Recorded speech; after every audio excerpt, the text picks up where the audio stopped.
Atos 16, a partir do verso número 6, a palavra de Deus diz: E percorrendo a região frígio-gálata, tendo sido impedidos pelo Espírito Santo de pregar a palavra na Ásia, defrontando Mísia, tentavam ir para Bitínia, mas o Espírito de Jesus não o permitiu. E tendo contornado Mísia, desceram a Troade. À noite sobreveio a Paulo uma visão, na qual um varão macedônio estava em pé e lhe rogava, dizendo: Passa a Macedônia e ajuda-nos. Assim que teve a visão, imediatamente procuramos partir para aquele destino, concluindo que Deus nos havia chamado para lhes anunciar o Evangelho. Tendo, pois, navegado de Troade, seguimos em direitura a Samotrácia, no dia seguinte a Neápolis, e dali a Filipos, cidade da Macedônia, primeira do distrito e colônia. Nesta cidade permanecemos alguns dias. No sábado saímos da cidade para junto do rio, onde nos pareceu haver um lugar de oração, e assentando-nos falamos às mulheres que para ali tinham concorrido. Certa mulher, chamada Lídia, da cidade de Tiatira, vendedora de púrpura, temente a Deus, nos escutava. O Senhor lhe abriu o coração para atender às coisas que Paulo dizia. Depois de ser batizada, ela e toda a sua casa nos rogou, dizendo: Se julgais que eu sou fiel ao Senhor, entrai na minha casa e aí ficai. E nos constrangeu a isso. Aconteceu que, indo nós para o lugar de oração, nos saiu ao encontro uma jovem possessa de espírito adivinhador, a qual, adivinhando, dava grande lucro aos seus senhores. Seguindo a Paulo e a nós, clamava, dizendo: Estes homens são servos do Deus Altíssimo e vos anunciam o caminho da salvação.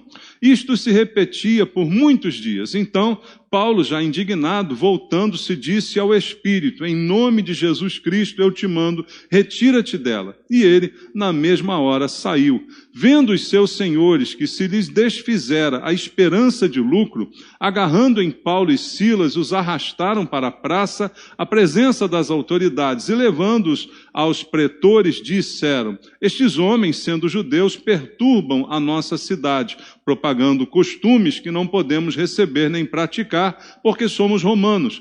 Levantou-se a multidão unida contra eles, e os pretores, rasgando-lhes as vestes, mandaram açoitá-los com varas. E depois de lhes darem muitos açoites, os lançaram no cárcere, ordenando ao carcereiro que os guardasse com toda a segurança. Este, recebendo tal ordem, levou-os para o cárcere interior e lhes prendeu os pés no tronco. Por volta da meia-noite, Paulo e Silas oravam e cantavam louvores a Deus, e os demais companheiros de prisão escutavam. De repente, sobreveio tamanho terremoto que sacudiu os alicerces da prisão, abriram-se todas as portas e soltaram-se as cadeias de todos. Amém. Pai querido, obrigado pela Tua palavra, Pai, por ela estar disponível para nós. E ela é um alimento que nós todos precisamos.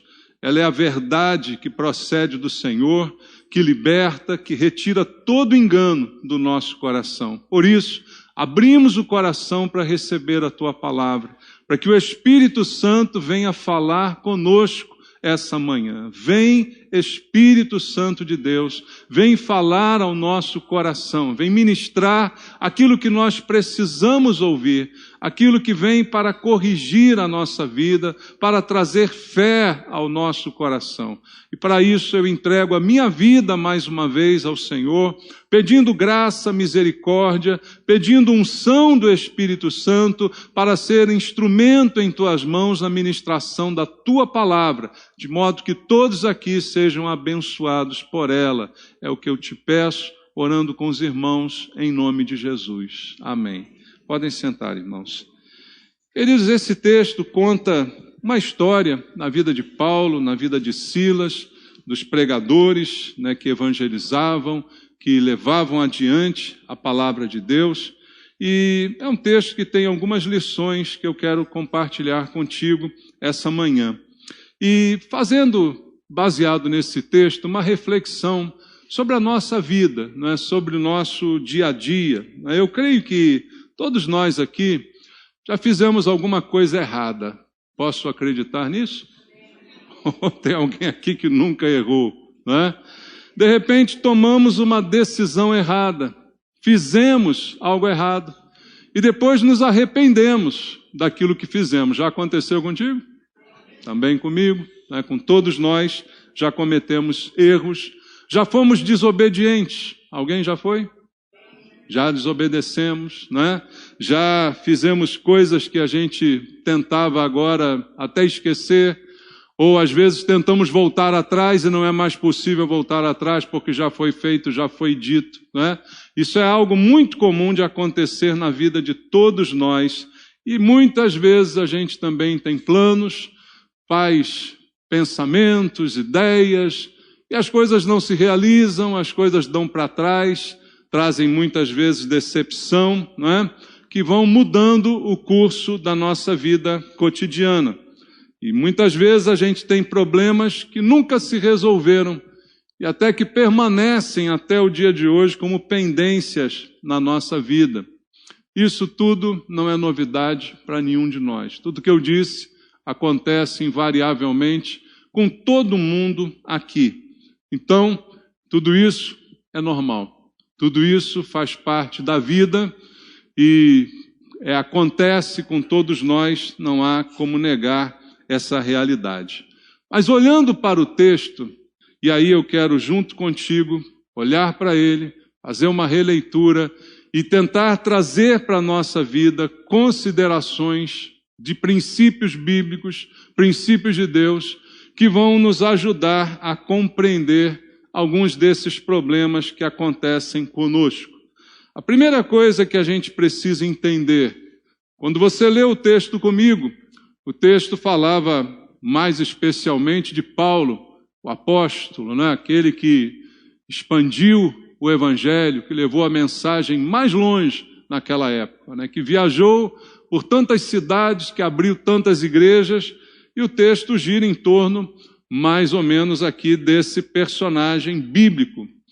E junto com ele, outros homens de Deus que oravam, que pregavam, que faziam ou tentavam fazer a vontade de Deus. E esses homens tiveram problemas, tiveram dificuldades. Só por esse fato eu já tiro aqui uma conclusão muito simples para todos nós. Nem todas as nossas dificuldades serão removidas por Deus. Isso parece meio desanimador, não é?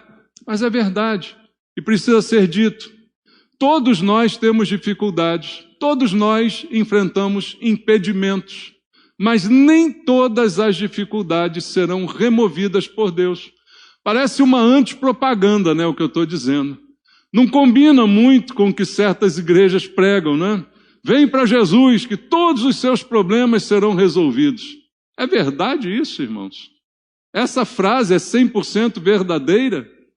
Todos os meus problemas serão resolvidos, serão tiradas, todas as minhas dificuldades, todos os impedimentos da minha vida. Isso não é verdade. Porque Paulo, Silas, os demais aqui citados eram de Deus. Seguiam Jesus, pregavam de Jesus, mas passaram por dificuldades. E elas não foram retiradas, porque Deus tem o controle da nossa vida. E em tudo que nos acontece, há um propósito de Deus. Por isso eu creio naquele versículo que sempre repito, todas as coisas cooperam para o bem daqueles que amam a Deus e são chamados segundo o seu propósito. Porque isso quer dizer que Deus está no controle. Mas o fato dele estar no controle não quer dizer que ele vai simplesmente tirar da minha vida, tirar do meu caminho qualquer decepção, qualquer falha, qualquer problema, qualquer dificuldade. Isso não é verdade biblicamente. E veja, o texto começa aqui nos 2 primeiros versículos que a gente leu, já tem aqui uma lição. Olha só, percorrendo a região frígio-gálata, tendo sido impedidos por quem? Pelo Espírito Santo de pregar a palavra na Ásia. E aí diz assim, defrontando Mísia, tentavam ir para Bitínia, mas o Espírito de Jesus não permitiu. Olha só, você tem um plano, você quer ir para um determinado lugar, E você não está indo para aquele lugar para passear, para fazer turismo. Você está indo lá para pregar a palavra. E quem é que começa a te impedir de fazer isso aqui? O Espírito Santo. O Espírito Santo impede. Então, veja bem, o Espírito Santo não está aqui para dizer amém a tudo que eu quero. Não está aqui para aprovar todos os meus planos. Mesmo que os meus planos sejam de boa intenção. A intenção é boa, eu quero ir lá pregar, eu quero ir lá fazer a obra de Deus, eu quero ir lá realizar algo bom para a conversão de pessoas. Olha que maravilha. Mas às vezes o Espírito Santo não aprova. Não é esse o plano. Então nem tudo que eu quero, por melhor que pareça, por melhor que possa soar aos ouvidos de qualquer um, vai ter a aprovação de Deus. Por que isso? Deus não quer salvar as pessoas na Ásia, não queria que eles salvassem as pessoas naquelas cidades aqui mencionadas? Claro que Ele quer. Mas não era o plano que fossem eles naquele momento para aquele lugar. Por quê? Porque Deus sabe. Às vezes Ele vai me dizer por quê e às vezes não vai me dizer por quê. Entendeu? Mas o que é importante é eu saber que a vontade de Deus é boa, perfeita e agradável. E que Ele sabe o que é melhor para mim, que Ele sabe o que é conveniente, que Ele tem os seus planos que nem sempre combinam com os meus. Dá para a gente entender que às vezes o nosso plano não combina com o de Deus, mesmo sendo um plano aparentemente legal, de Deus, divino, espiritual. Nem todos os nossos projetos espirituais terão a aprovação de Deus, que dirá os mundanos. Se nem todos os projetos que eu penso espiritualmente falando, Deus é obrigado a aprovar, pensa nos projetos mundanos, carnais que eu também tenho na minha vida. Deus é obrigado a dizer amém para o que eu quero fazer, para aonde eu quero ir, as coisas que eu quero realizar? Não. E muitas vezes Ele pode impedir. Veja, eles foram impedidos. Não é aquela coisa do sentir no coração. Ô frase desgraçada essa, irmão. Que eu não gosto mesmo. Sentir no meu coração. Coração enganoso, diz a Bíblia. Então, não é a questão assim, não sentir que não é para ir para... Não, o Espírito Santo impediu. Não esclarece o texto como ele fez isso, mas ele barreirou, impediu que eles fossem até lá. Como, eu não sei, mas ele impediu. Não é assim, eu senti que não é para ir. Ou eu senti que é para ir. Não, o Espírito Santo foi categórico. Você não vai. Eu impeço você de ir. E eu preciso aprender a conviver com isso. Eu preciso aprender a conviver com a vontade de Deus. Talvez o nosso grande problema, quando entendemos o Evangelho, como ele é, sem enganação, sem propaganda falsa, é entender a vontade de Deus. Talvez seja uma grande dificuldade para todos nós entender simplesmente a vontade de Deus. O plano de Deus, o projeto de Deus, e conviver com essas limitações da nossa vontade. Deus é muito bom enquanto Ele faz a minha vontade. Mas o dia que Ele começa a fazer a dele, Ele já não é tão bom assim. Eu já começo a questionar qual é a dele. Qual é a sua, Senhor? Essa aí eu não gostei não, porque essa não combina com o que eu quero. Essa aí não combina com o meu plano, essa não combina com o meu projeto. E eu ainda estou começando a desconfiar do Senhor. Fala sério, isso não acontece com a gente? Isso não acontece de vez em quando com você e comigo? Claro que acontece. Porque a gente tem dificuldade em entender a vontade de Deus, as limitações, e aprender a conviver com elas. Eu e você somos limitados. Nós somos limitados. Deus pode nos abençoar de uma série de maneiras, mas a ninguém Deus dá todos os dons. Sabia disso? Você tem alguns dons, você tem alguns talentos, mas você não tem todos. E os que você não tem são limitações. Você não pode ir além daquilo que é um limite, a não ser que Deus te faça superar o limite. A não ser que Ele te impulsione além do limite. Veja, num personagem bíblico conhecido que é Moisés. Abra a Bíblia em Êxodo capítulo 4. No versículo 10, diz assim: Então disse Moisés ao Senhor: Senhor, eu nunca fui eloquente, nem outrora, nem depois que falaste a teu servo, pois sou pesado de boca e pesado de língua. Moisés, ao ser chamado por Deus, apresenta a sua limitação. Senhor, olha, eu tenho um monte de facilidade, mas falar não é comigo. Eu posso fazer qualquer outra coisa, agora discursar, o Senhor não me deu essa capacidade. Isso é o meu limite. Tem gente que pensa isso aqui, não pensa? Eu sou tímido. Eu ali na frente falando, eu pegar o microfone, eu fazer uma oração em voz alta, não, me conte comigo para qualquer coisa, Senhor, menos para isso, porque isso é muito pesado para mim. Aí o verso 15 diz: Tu, pois, lhe falarás e lhe porás na boca as palavras, eu serei com a tua boca e com a dele, e vos ensinarei o que deveis fazer. Ele falará por ti ao povo, ele te será por boca, e tu lhe serás por Deus. A solução de Deus para esse caso aqui, específico de Moisés, pode ser diferente da solução para você. Moisés colocou a dificuldade. O limite é esse.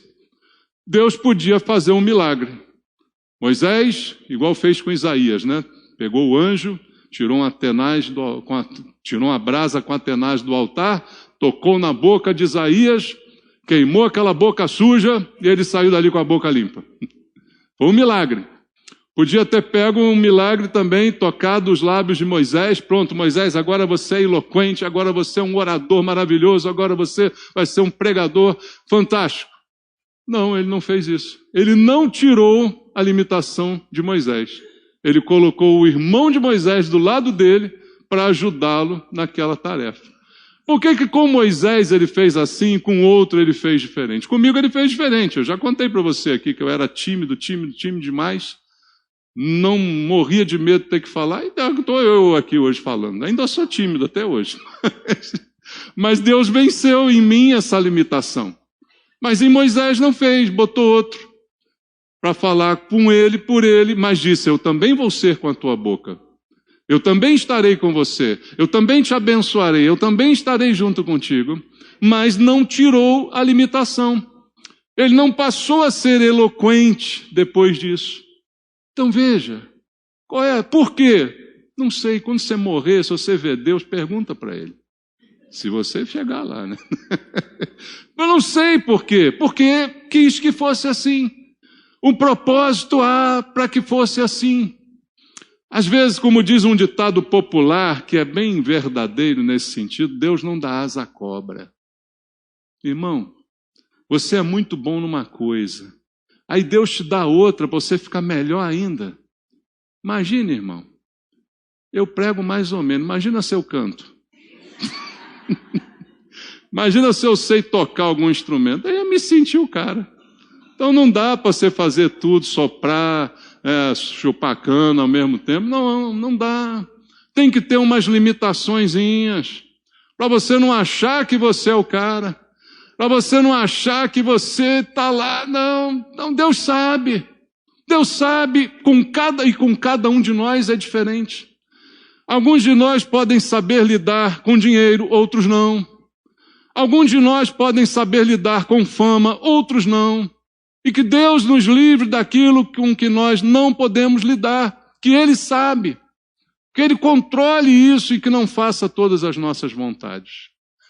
Que Ele não realize todos os nossos sonhos, porque nem todo sonho que eu tenho é bom.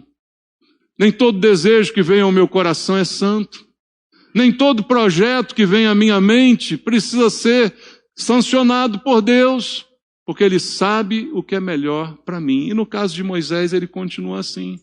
E o próprio Paulo, que é citado aqui nesse texto, veja aqui o texto mais conhecido aqui de Paulo a respeito disso, 2 Coríntios 12, do verso 7 ao verso 10.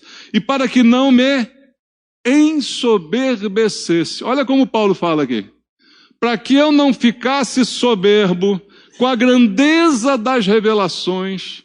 Irmão, fala sério, tem algum apóstolo melhor que Paulo? Se você fosse dar uma nota para os apóstolos, qual é o melhor que você daria? É Paulo.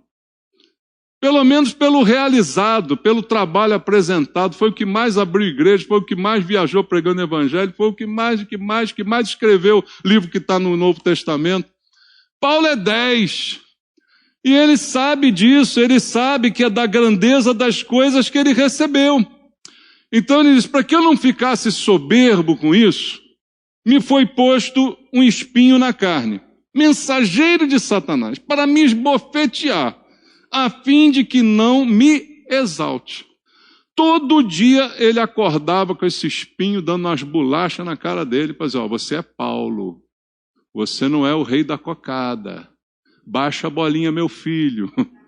Você é abençoado por mim, eu te abençoo, eu sou teu Deus, eu te revelo coisas maravilhosas, você é um instrumento nas minhas mãos, você prega muito bem, você faz a minha obra, você leva o evangelho o mais longe possível, mas você não é Deus.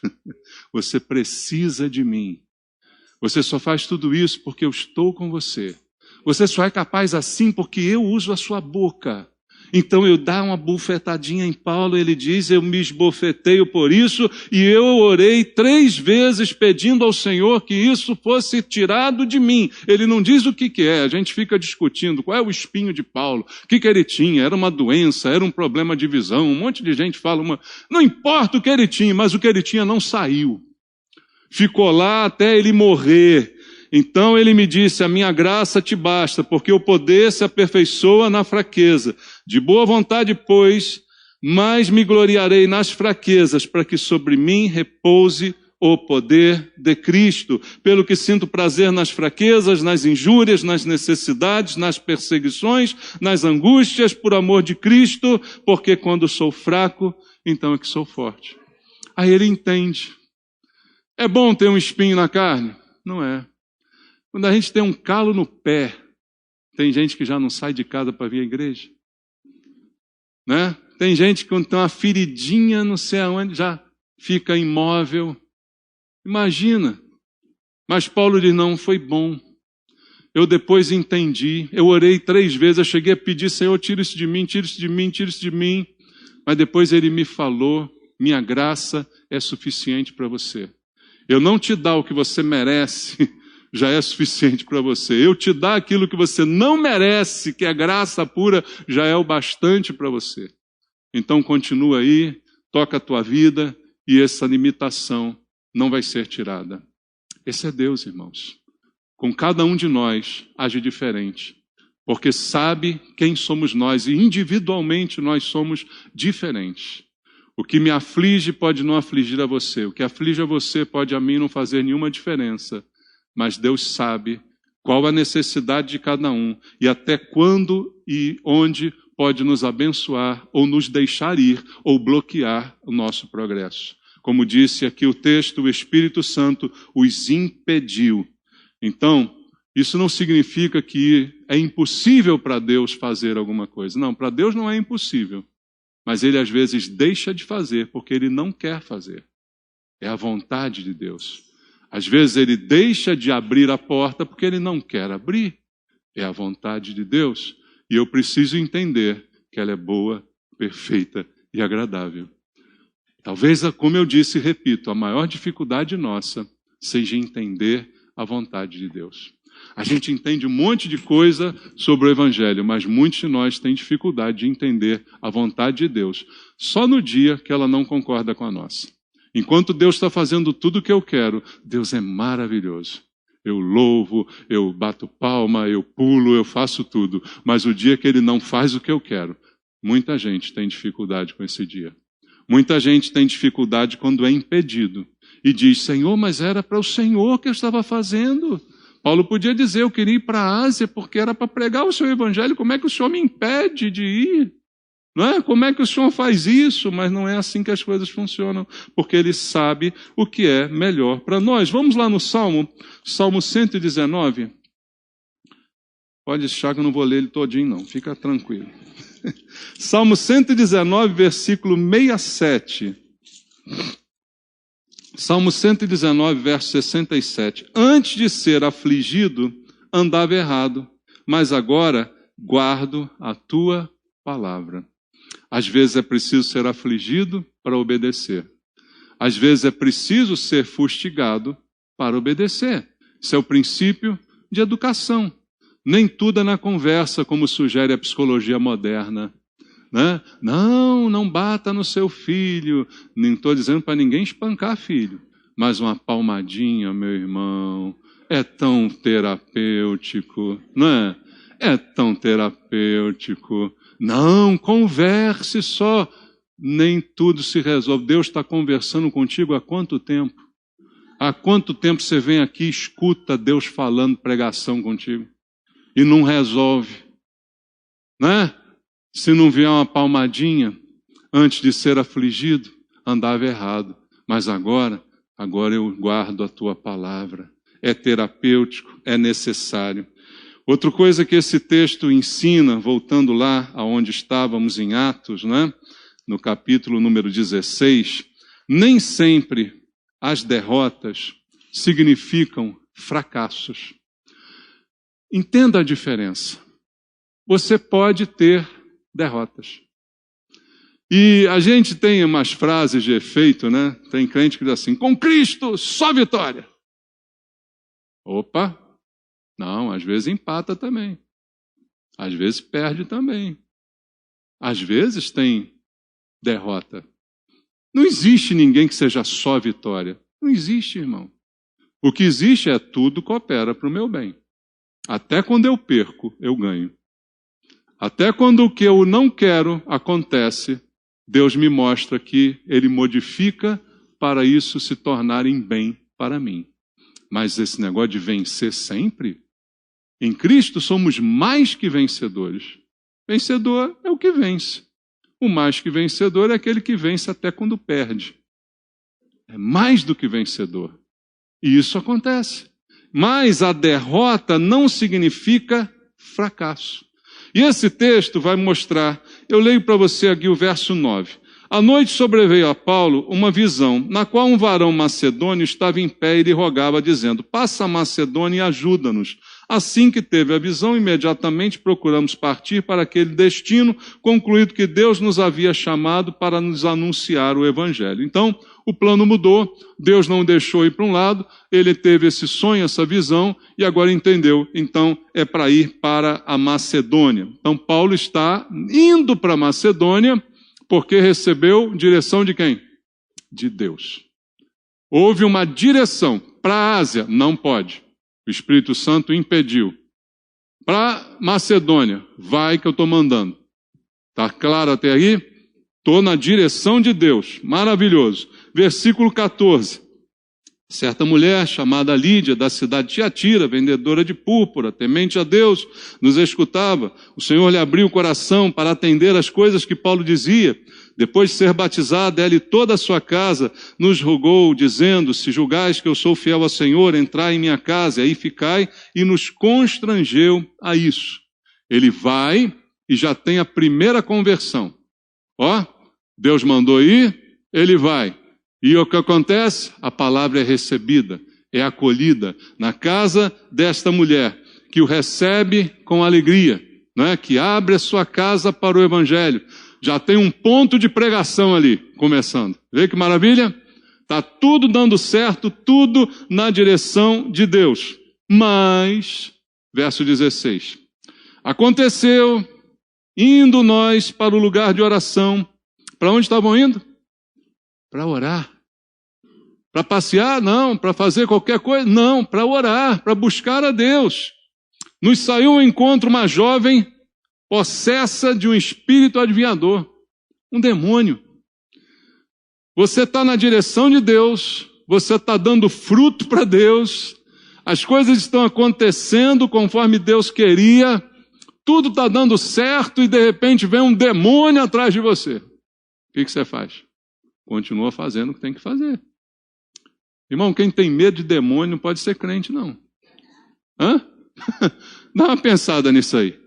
Quem tem medo de demônio, não pode ser crente. Soldado que tem medo de morrer não pode ir para a guerra. Não tem como, é incompatível uma coisa com a outra. E aí ele sai e vem um demônio atrás deles. E esse demônio dava grande lucro aos senhores daquela escrava, seguindo a Paulo e a nós, clamava dizendo: estes homens são servos do Deus Altíssimo e vos anunciam o caminho da salvação.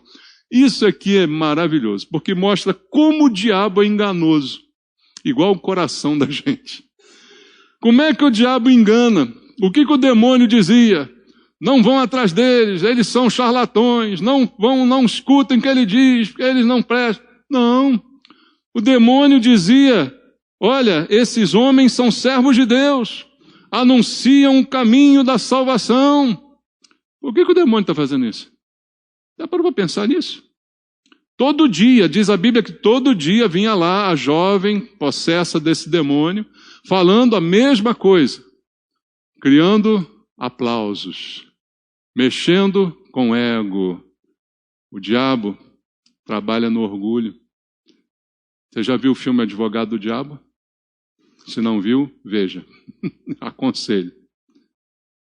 Advogado do Diabo é um filme bem antigo já, mas é assim que o diabo trabalha.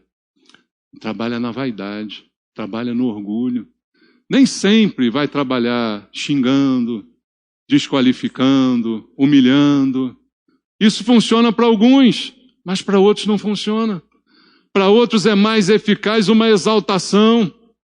Para outros é mais eficaz um aplauso.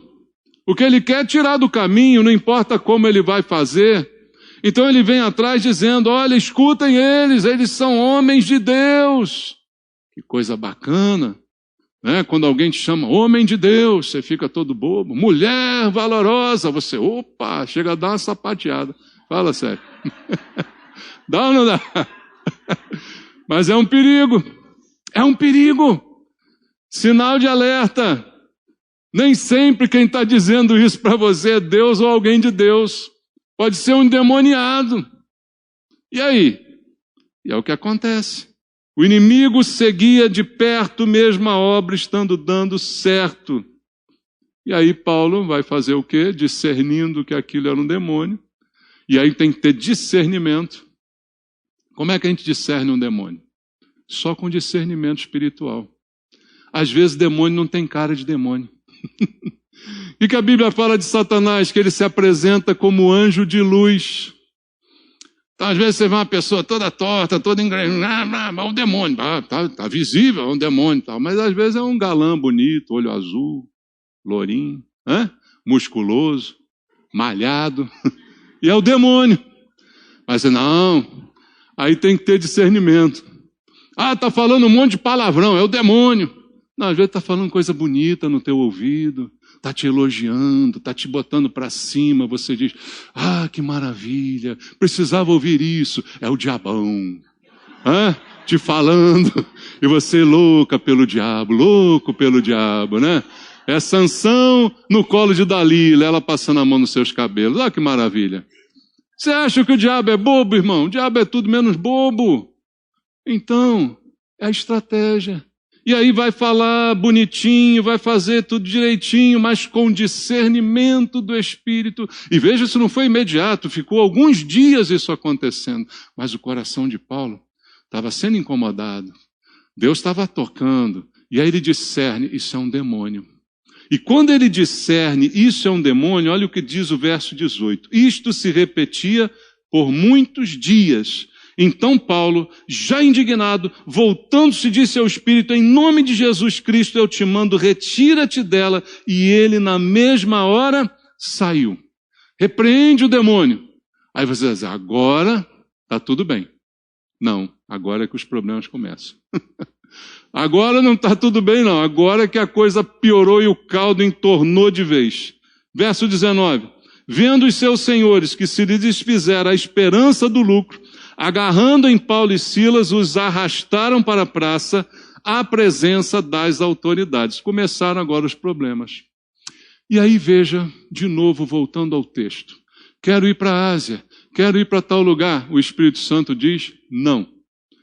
Aí vem a visão: é para Macedônia que eu vou. Opa, eu vou. Deus mandou, eu vou. E eu vou lá e faço a obra. E a obra é bem recebida. E uma mulher se converte. E uma casa se abre. E o evangelho começa a ser pregado. E a gente ora. E a gente prega. E todo dia vem um demônio, perturba a gente. E aí eu discerno que aquilo é um demônio. E eu repreendo aquele demônio. E ele vai embora. Agora eu vou estar em paz para fazer a obra. Não. Agora você vai ser preso. Agora o pior vai te acontecer. E aí diz o verso 22. Levantou-se a multidão unida contra eles. E os pretores, rasgando-lhes as vestes, mandaram açoitá-los com varas. E depois de lhe darem, quantos? Muitos açoites, os lançaram no cárcere, ordenando ao carcereiro que os guardasse com toda segurança. E sempre que eu vejo esse texto, eu fico me perguntando, me questionando, se isso fosse comigo. Já se perguntou? Você já fez um exercício assim? Senhor, estou fazendo tua vontade. Senhor, estou fazendo tua obra. Senhor, eu não fui para lá porque o Senhor não deixou, eu vim para cá porque o Senhor mandou. E eu preguei, a casa de Lídia se abriu, começamos o trabalho, estava tudo indo bem. E agora eu repreendo um demônio, que é o que o Senhor mandou a gente fazer. E olha agora as lanhadas que eu levei nas costas. Olha agora, estou preso. Olha agora o que está acontecendo. Isso não significa fracasso, mas isso é derrota. É derrota ou vitória isso aí? Fala sério. O que aconteceu com Paulo e Silas agora? É uma vitória? Não. Agora é uma derrota. Por quê? Chicote no lombo, cadeia fria, amarrado de mãos e pés a um tronco, posição desconfortável, tudo errado. Isso é derrota. Mas eu disse no início aqui que eu quero te mostrar a diferença entre derrota e fracasso. Derrota faz parte da vida. Ninguém vence sempre, como eu disse aqui. Mas fracasso é diferente. E isso não é para gente. Deus não nos chamou para fracassar. Mas às vezes no caminho, mesmo obedecendo, a gente tem uma derrota. E isso não significa um fracasso. E a Bíblia está cheia de histórias assim. Se você for olhar lá para o início de tudo, lá no livro de Gênesis, você vai ver a vida de Noé. A vida de Noé, irmãos, não é fácil não, porque a Bíblia diz que ele ficou 120 anos pregando. O pregador mais infeliz de todos foi Noé. 120 anos pregando, ninguém se converte, irmão. Se todo mundo tivesse convertido, entrava todo mundo na arca, estava todo mundo salvo, não é? Mas quem acreditou na pregação de Noé, mal ele conseguiu levar a sua família para dentro da arca. E ele disse, ele não escondeu de ninguém, ele disse, gente, eu estou fazendo essa arca aqui, porque Deus disse que vai cair um dilúvio, que vai chover e que vai acabar tudo, porque está todo mundo pecando. Ninguém se converteu. Então você olha para Noé e diz, ô pregador fracassado. Imagina botar Noé hoje numa igreja, não ia dar ibope, né, irmão? A igreja não ia ficar com ninguém. Noé ia pregar sozinho. Então você olha para Noé e diz assim, Noé é um fracassado. Mas eu te pergunto, Noé é um fracassado? Noé teve uma derrota. Mas no final, quem teve a vitória? Foi Noé. No final, quem se salvou? Foi Noé, sua família. E os bichos ainda, né? Os bichos, graças a Deus, foram, né? Mas não é um fracasso. É uma vitória no final. Mas teve uma derrota no início. Aprenda, então, com essa lógica de Deus. Moisés, aquele que citamos aqui no início, da limitação do falar. Moisés também, aos olhos de muitos, várias vezes enfrentou a rebeldia daquele povo que ele queria salvar. Ele querendo conduzir e as pessoas se levantando contra ele. 2 vezes quiseram derrubá-lo, até sua família ficou contra ele. E aí, é derrota? É derrota. Mas é fracasso? Não é fracasso. Ele cumpriu a missão. Ele levou o povo até o final, até a véspera da terra prometida. Então, Moisés não fracassou. Ezequiel, tantos outros, Jeremias, profetas, não tiveram honra. Pregaram, ninguém deu valor. Ninguém ouviu a sua pregação. Mas pregaram a verdade. E ali fizeram a vontade de Deus. Tiveram derrotas, mas não tiveram fracasso. E é isso que eu e você precisamos entender. E uma coisa que é importante, a derrota, por mais desgostosa que ela seja, em qualquer área, ela não determina o que vai ser de mim depois disso. A vida de Paulo acabou nesse episódio? Não. A vida de Paulo não acabou aqui. Ele está muito desconfortável, ele está preso, ele está amarrado, está com o corpo todo lanhado dos muitos açoites que levou. Mas a sua vida não acabou aqui. O versículo 25 diz, por volta da meia-noite, Paulo e Silas faziam o quê? Oravam e cantavam. Eu tenho derrotas, mas eu não mudo o meu comportamento. Eu tenho reveses na vida, mas eu continuo sendo o mesmo que eu sempre fui. Assim tem que ser a nossa determinação. É isso que você tem que determinar no seu coração. Não é louvar quando tudo está bem, orar quando está tudo maravilhoso, mas é também louvar quando tudo deu errado. É também engrandecer a Deus quando as coisas não foram como eu queria, como eu planejei. Alguém pergunte a Paulo, Paulo, você achava que estaria agora nessa posição que está nesse momento, preso, todo lenhado, você imaginava que você viria para cá para passar por isso? Claro que não. Mas eu não estou me lamentando, porque eu sei que Deus está no controle. Porque eu sei que o jogo não acabou. Eu tive uma derrota, mas o campeonato ainda está em curso. Eu tive derrotas e eu sei que ainda tem coisa pela frente, o jogo não terminou. Então a Bíblia diz que ali naquela posição oravam e cantavam louvores a Deus e os demais companheiros escutavam. De repente, sobreveio o tamanho terremoto que sacudiu os alicerces da prisão, abriram-se todas as portas e soltaram-se as cadeias de todos. E aí a história continua, você sabe o final da história. O milagre aconteceu. Mas o que a gente pergunta, e todos nós perguntamos, Deus precisava disso? Não podia, ao invés de fazer o milagre, impedir que eles fossem para lá? Não podia, ao invés de fazer o milagre, impedir que o chicote cantasse? Você pergunta isso ou não pergunta? Seja sincero. A gente é limitado para entender. A gente é limitado para compreender a grandeza do plano, do futuro, a grandeza daquilo que Deus está planejando para nós. A grandeza que Deus está projetando para frente.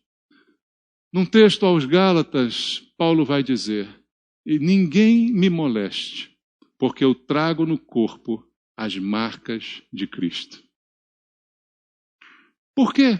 Eu não sei, mas ele precisava disso. Por quê? Eu não sei, mas ele não deixou de ser o que foi por causa disso. O problema é não deixarmos de ser aquilo que Deus quer que a gente seja porque uma derrota aconteceu, porque um plano não deu certo, porque uma dor apareceu no caminho, porque uma tragédia se impôs a nós. Paulo não deixou de ser Paulo até o fim de sua vida.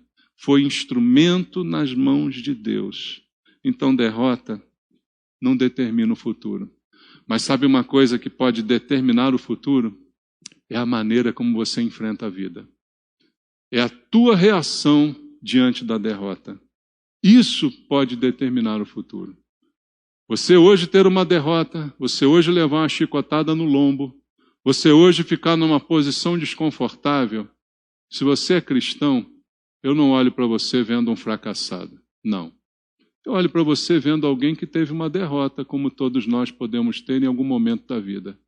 Mas eu sei o que te espera. Como dizia Paulo, eu sei em quem tenho crido.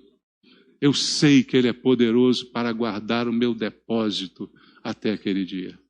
Eu sei, eu acredito, eu sei, eu confio. Então, uma derrota não vai determinar o teu futuro.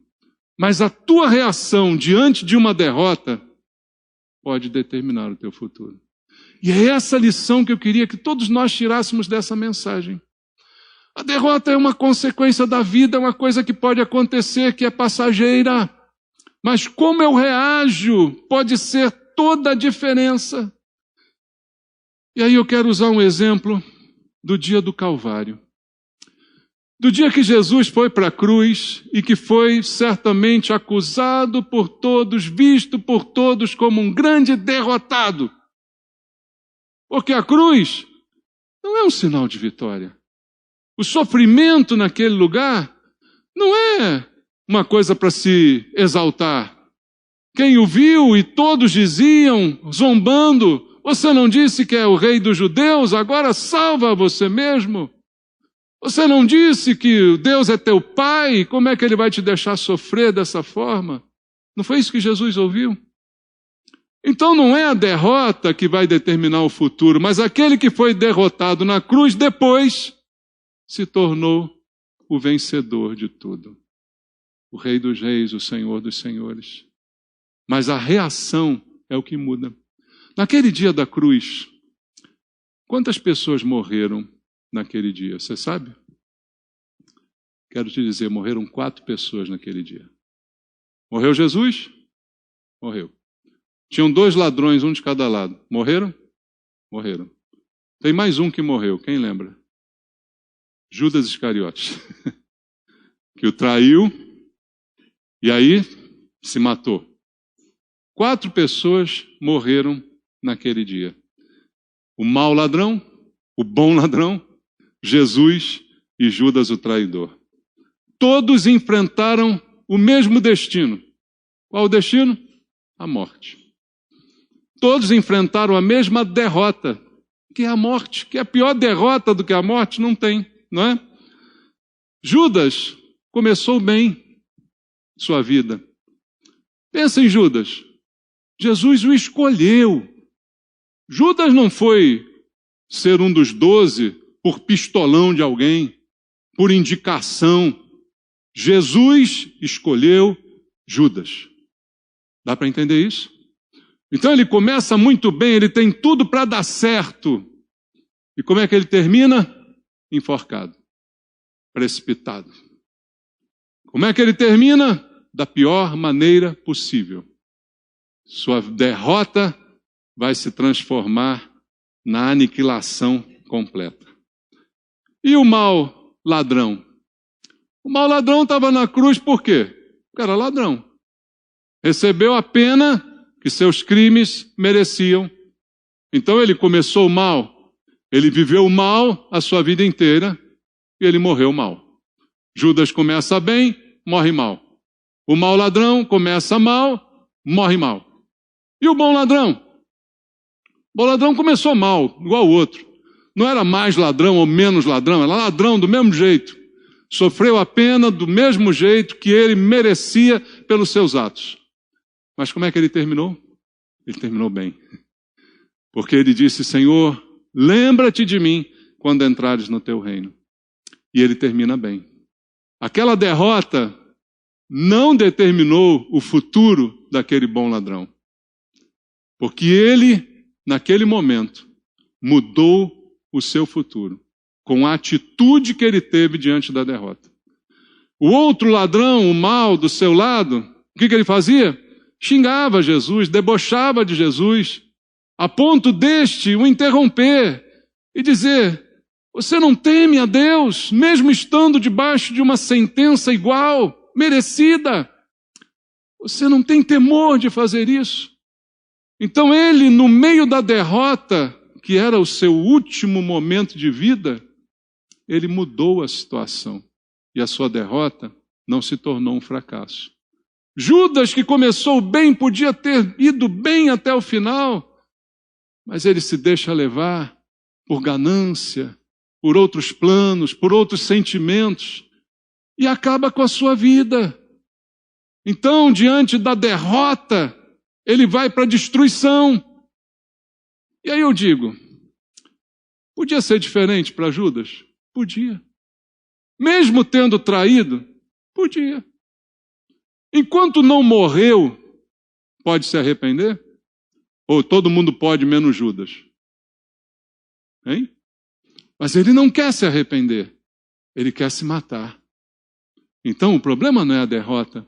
O problema é o que eu faço com a derrota. E o quarto personagem é Jesus, que começa bem, termina bem, que vai até o fim e que diz: está consumado. Não é uma dor nem um sofrimento que vão mudar o destino, o porquê do que eu vim. Então, o que determina o meu futuro é a minha reação diante da derrota. E aí eu deixo para você esse pensamento. Como é que você reage diante de possíveis derrotas que você venha a ter, que esteja tendo no momento ou que já teve no passado?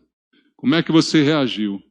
Porque é a tua reação que pode mudar completamente o destino da tua vida.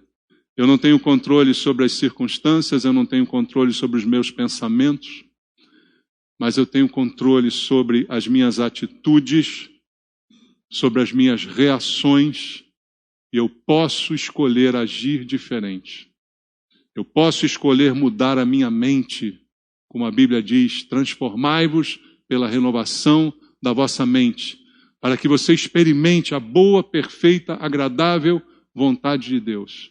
Você pode se transformar, você pode fazer da derrota uma vitória. E aí o que acontece? Paulo e Silas tomaram uma decisão. Eu posso ficar aqui a noite inteira xingando Deus, eu posso ficar a noite inteira esbravejando, amaldiçoando a minha vida, o dia que eu nasci, por que escolhi ser crente, ou eu posso louvar a Deus e orar. Você e eu temos essa escolha todo dia diante de nós quando nós sofremos alguma derrota. Você tem dois caminhos: amaldiçoa teu Deus e morre, como dizia a mulher de Jó para ele, né? É uma opção. Ou continua firme na sua integridade. E é isso que vai determinar, sim, fracasso e sucesso.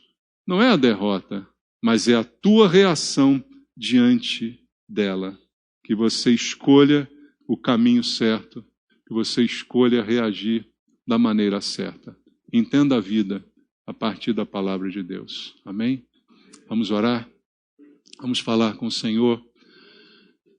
Essa manhã, eu queria orar por alguns aqui. Eu não sei quem é que está enfrentando uma luta, quem é que está enfrentando uma dor, quem é que tem sofrido talvez uma derrota ou está na iminência de ter uma derrota. Se você sente que precisa de uma oração junto comigo para fortalecimento da tua vida espiritual, vem aqui à frente orar junto. Coloque a tua vida no altar de Deus e entregue tudo ao Senhor.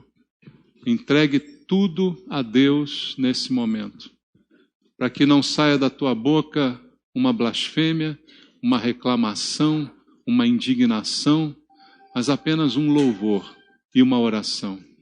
Ao invés de esbravejar com Deus, abra a tua boca agora e ora comigo. Abra a tua boca e fala com teu Deus, louva o teu Senhor. Louva, porque essa derrota não é para o teu fracasso.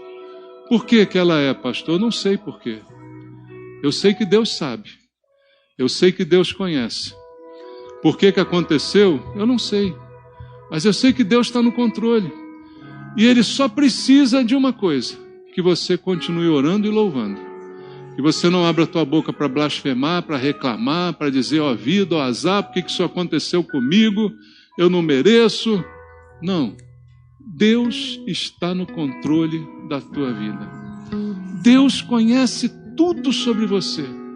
Deus sabe toda a sua intimidade.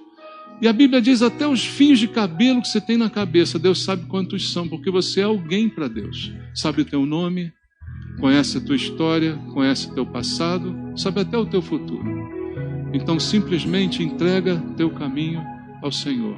Confia nele e o mais Ele fará. Entrega a tua vida.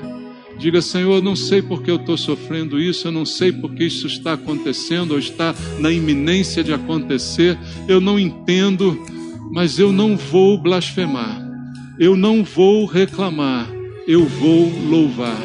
Eu vou entregar a minha vida a Ti essa manhã com fé, e eu sei que essa derrota não será o meu fracasso, porque ainda há muita história na minha vida. Como na vida de Paulo teve muita história depois disso, teve muita bênção, teve muita obra, teve muita coisa, isso não é o fim. A tua vida vai continuar, mas toma essa decisão agora, de dizer: Senhor, eu vou te louvar, independente do que aconteça, eu vou orar. Pai, abençoa meus irmãos, abençoa cada um deles aqui, Senhor, com um toque restaurador do Teu Espírito, que é o consolador de cada um de nós. Traz consolo ao coração de todos que tiveram alguma derrota, de todos que estão na iminência de uma derrota. O Senhor sabe todas as coisas, se ela vai ou não se concretizar está em Tuas mãos, mas o que eu sei é em quem eu tenho crido, e que os irmãos saibam também, confiem no Senhor de todo o coração, e não deixem de orar nem de louvar, mesmo diante de cadeias, mesmo diante de dor e sofrimento, que da nossa boca sai o louvor, não a blasfêmia. Abençoa, Pai, os Teus filhos, renova a fé de cada um e dá mais intimidade contigo, eu te peço, em nome de Jesus. Amém.